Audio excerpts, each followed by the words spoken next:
Sunday was always a project.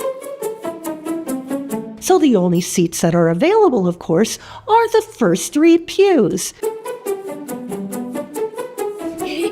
I've got a toddler in this arm. I've got a preschooler hanging off my leg. I'm trying to hold the car carrier with the quad in there, and the toddler and a diaper bag over here.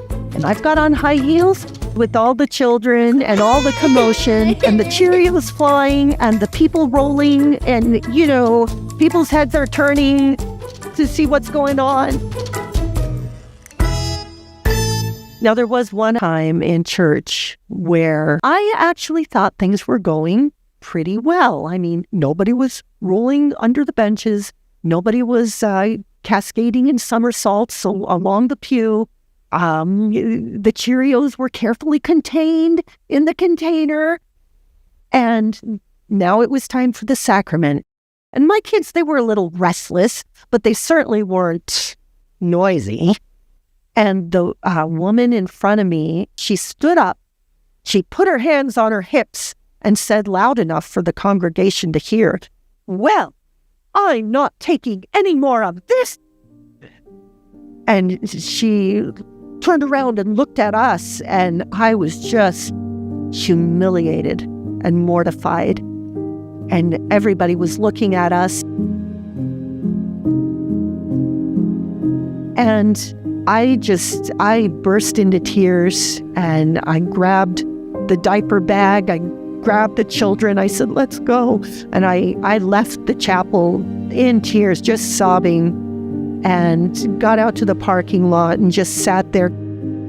And I just sobbed, and I said, "I can't do this anymore. Heavenly Father, I can't do this. I'm trying my best, and I'm being judged. Why doesn't anybody help instead of criticize?" So when I left that day, I had in my mind, I wasn't going to do that. Tracy was mortified. She didn't go back, at least not right away. She was exhausted and overwhelmed, and she started to have some major doubts about all that was expected of her for life and eternity. She tried looking to Jesus, but he seemed so far away.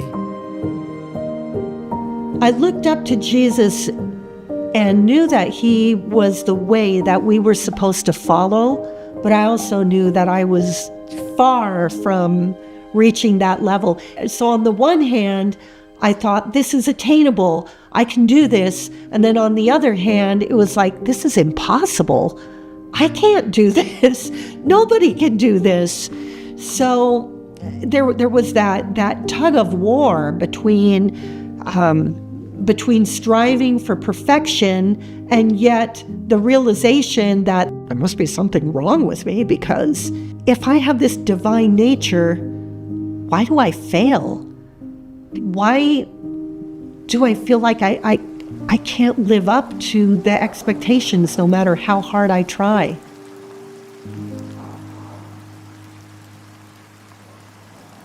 So I knew that the church was true. I wasn't having any doubts or anything.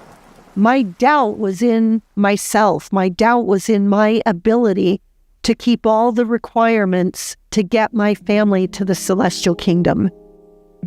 And I wasn't sure that I could do that. I wasn't sure that anyone could do that. In Nephi, when it says we are saved by grace after all we have done, well, could I have read 3 chapters instead of 2? Could I have prayed for 15 minutes instead of 10? Yeah, well then I'm not doing all I can do. So how am I going to be saved? How am I going to go to the celestial kingdom if I'm not doing everything that I can do? How am I going to make it? How am I going to get my kids there? I'm just not good enough. I can't do this. And I knew that this